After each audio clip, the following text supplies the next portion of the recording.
you want me to do more work. See, now I'm willing to work, but can that wait till I get a day off or I work a half day or something like that? Okay, in that scenario, I get what you're saying, but here's what we say as women. How many days off do we get to say, okay, I can't do that. I need to wait for a couple of days before I do this. Most of the time in our life, the way ours is with the working, the home, the kids, all that stuff, we have to get it done like within in that day. So why is it that for a man it's special for you so you can stop? Babe, I just went to work today. I'm tired. Can you just leave me alone? No, because guess what? More 9 times out of 10, I'm not being left alone. So why are you more privileged than I am? That's the question. Dante, Dante, he Dante, calling you. I'm, I am. I'm gonna give you some good advice, Dante. Keep L out of your relationship. Shut up. as, much, as much as you can, keep L out of your relationship. But that's like I really don't get in a relationship. I really don't get in a relationship. I don't. Brandon can tell I don't. No, my honestly, she don't really get into it. She'll give me advice, but it's just like for him, because he said like, well, I go to work, so do I. But I still, when I come in there, if it's dishes in the sink, I clean the dishes. I come in and say, hey, have you ate today? Oh no, I'll go in there and fix something. But then I can't get a little bit of, oh, when I come in, I don't necessarily get that same treatment. It's, oh, babe, my feet hurt. Babe, my this. And I'm looking like, oh, I've been editing all day. And it's like, oh, okay. Well, listen. Or I try to be like, romantic, and it's, oh, I'm watching the game. Oh, okay. What? You was the first person to turn the game on. Don't give me that.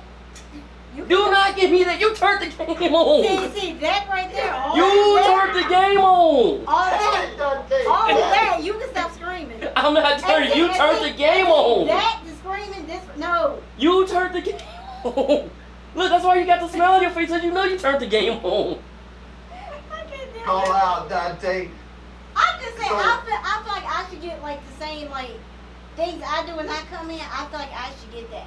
I'm not saying it has to be every day, but most of the time during the week you're off. So if I come in and I go to work, and if I come in, I'm like, Well, look, next time you come to visit, you're going to have candle lights, you're going to have rose petals. don't tell me, just do it. There you go. No, that's it. the thing. You know I'm a man of my word, and you know I say what I'm going to do. You know that to the fullest. I With the get ring on that. your finger. You thought I was bullcrapping on that, right? You didn't believe me. Sound like somebody listening to Teddy Pendergrass. I'm a new school cat raised to the old school soul. So that's fine. That's all I'm saying. I'm just saying. That's all. Just like a little bit, more. And can I say this? A little I'm a- bit talking to your oh. friends. I gotta But close this session. but I will be respectful. If your friends call, I will not get an attitude. Well, you're gonna have to work on that. That ain't gonna be done overnight. I'm not gonna be The done whole with stuff ain't gonna be done overnight. Nope. I know. But listen to this. I want to give y'all these tangible things to take, and I know we got to wrap up our time. I'm taking a look at the clock. But these are some tangible things that you can take with you and use them how you feel. I don't believe that relationships are cookie cutter, that it's one size fits all. That's right. So whatever works and whatever fits in your relationship that I'm about to give you, I'm giving you these 8 things real fast, and I promise you. Did he say 8? Yep. Wait. 8. What? Oh, well, here you need help. Well, hold on. Here you go. Right here. Here you go. Oh, she got her own. Oh, she got her own. She got her own notebook. She came prepared. She can't prepare. She came prepared. I do. Be prepared. She want to have a successful marriage. There's only one Amen. I'm And I gonna want her to have one too. Yep, she want to have a successful marriage. Cause it's Me- only me- one I'm gonna Me have. too, because we don't come from a lot of divorce in our family. So I'm just saying. You know, I just told somebody in marriage counseling, these individuals already married, but I told them you don't need a snack when you already full off a meal. Okay.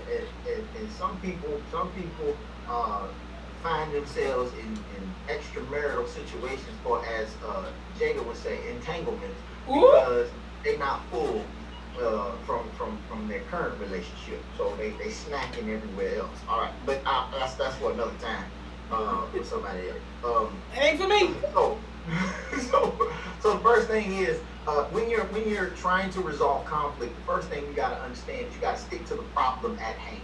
Focus on the current conflict. Don't try to borrow from previous past situations, but stick to the problem at hand. Stick to the problem at hand. Don't say, well, since your mama was over here, you ain't got nothing to do with this. Ain't got nothing to do with this. Stick to the problem at hand. Well, you remember 3 weeks ago? Nope, this ain't 3 weeks ago, this today. Stick to the problem at hand. I don't care how much you think you need supporting evidence. Stick to the problem at hand. That's hard for me. I know, it's very hard for most folks. Number two, get on the same side of the fence. Because see, when you commit vows to one another, when you say you love one another, you're on the same side of the fence, holding each other's hand, looking at the priest in the face, and repeating words that you saying you're gonna love that person. Well, you should not allow a conflict or a situation to divide you, but you should allow it an opportunity to learn more about one another.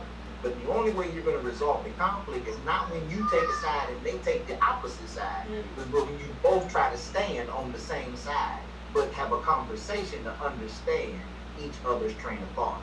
So stand on the same side of the fence. How does that look? Well, it looks like this. Basically, okay, I don't understand where you're coming from. Help me understand. You hear that language? It's not accusatory. It's not inflammatory. It's more so saying, I know we're at odds, but I would rather us get this resolved than me try to prove a point that I'm right and you're wrong. Because relationship is not about right or wrong. It's about how we can survive together. So get on the same side of the fence. Number three, try to identify the core of the issue.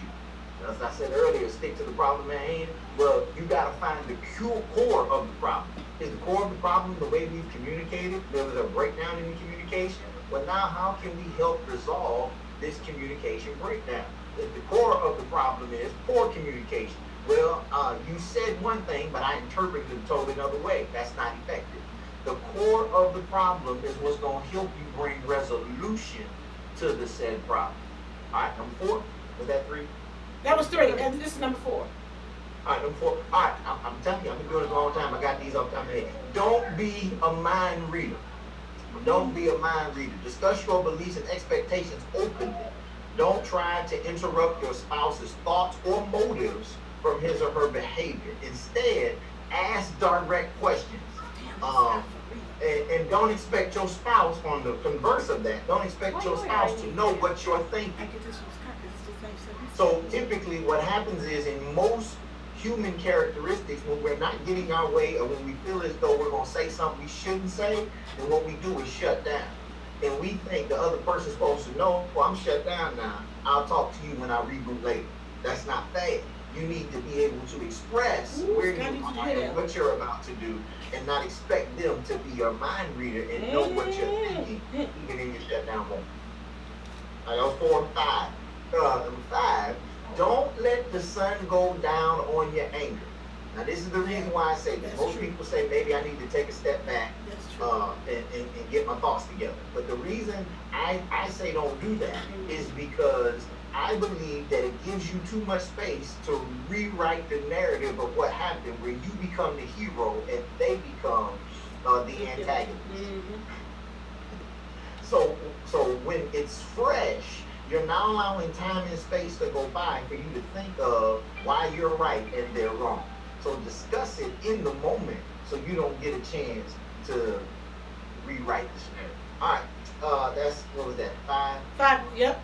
This is number 6. All right, number 6. Number 6, avoid character assassinations. Ooh. Avoid character assassinations. That's a good one. As you work to resolve your issues, it's okay to talk about circumstances and behavior. However, attacking one's personality or character should never be acceptable for somebody you say you love. There you go. That was 6. Number 7, never forget that your relationship with your spouse is far more important than winning an argument. There you go. I'll say that again. She said not her head, she was want to win the argument. Yeah, because I'm usually right. Oh my God. Yeah, y'all next Monday, 'cause my God. Dr. Fight here. Good luck right here. Oh my God. Oh my God. She agreed, and she like, oh my God. Never forget that your relationship with your partner is far more important than winning or being right in an argument. Well, I'm gonna tell you like this. Scott and I both got that bad because he likes to be right. He likes to be right a lot, and I like to be right too. So we got a problem. Amen. All right. Oh my God. Last one. 1 Corinthians chapter 7. This is the last one. This is biblical. Remember that love keeps no record of wrongs. Ooh, that's hard. A relationship should be built on love. And 1 Don't keep Corinthians there. tells us that love doesn't keep a record of the wrongdoings that you've done. And when you're not keeping a record, it allows your spouse to be open and honest about when they've made a mistake. And so if I've made a mistake, if I'm wrong in this scenario, I know you're not going to hold it over my head because you love me enough to love me in my downfall, love me in my mistakes, love me in what I have not done the best of my ability. So when I have that type of relationship that has been cultivated, then it affords me the opportunity to be vulnerable in my relationship because the person I've chosen to spend the rest of my life with is looking out for me and looking out for my blind spots. So if you're not having any record, then I'm free to be able to mess up, but knowing that we can work those mess ups out together because we're a team. And no team goes to the court expecting to win by being divided. Woo. Well, thank you. Dr. Fight, that was good, but let me say this. That last one is very hard. Not keeping a record. All of my hearts. That, no, they all are not hard, but that one right there, because, you know, when we have these mental, we keep these mental notes. Wait. We keep these mental notes. This So- one. Both of y'all shut up. But it's hard, but it's hard. Let me say this in response then, El. They are all hard for a reason. They're all hard because relationships take for us to work at them. When you say you love somebody, you get up every single day to clock into your job. That's It's it. never a time to say I'm no longer in this relationship. Matter of fact, I'm taking a vacation from our relationship. No, when you say you love somebody and you get on a knee, you ask to marry that someone, you spend all that money, stand in front of witnesses and marry somebody, you're basically saying I'm clocked into you 24 hours a day, 7 days a week. So it takes for me to do my job. And my job is to make sure that we work. Let me tell you, you preaching to the choir. I spent 30 years clocking in. Before my husband said, I said, I'm tired, I need my eternal rest. So I spent 30 years. You say that last one is hard. Well, yeah, it's hard. Wait, All of them can be because some of them are hard. I can remember having many conversations over the years, and I would always have, callback. Remember, you did this, and this. And sometimes to me, that's the only way that to me you get a man's attention is to have that recall. That's what I think sometimes. I know it's not right, but that's what I think sometimes. You gotta say, remember so and so happened. So that's just me. And I'll give you those 4 C's. Just I know we only talk about conflict resolution today, but I give you those 4 C's. The first fundamental C is Christ. You can't understand love without understanding John 3:16. For God so loved the world that He gave His only begotten Son, that whosoever believes in Him shall not perish but have everlasting life. Yep. So Christ is the fundamental principle of understanding what real love looks like. I mean, this man took a cross and put it on his back, went up a hill called Calvary. Can I preach real fast? Go ahead. Go ahead on. I missed my church yesterday. Come on with it. I missed my church on Sunday. Come on. That's called love when God decides to die on my behalf. Yep. God have mercy. I wish I ain't preaching today. Let me keep on pressing.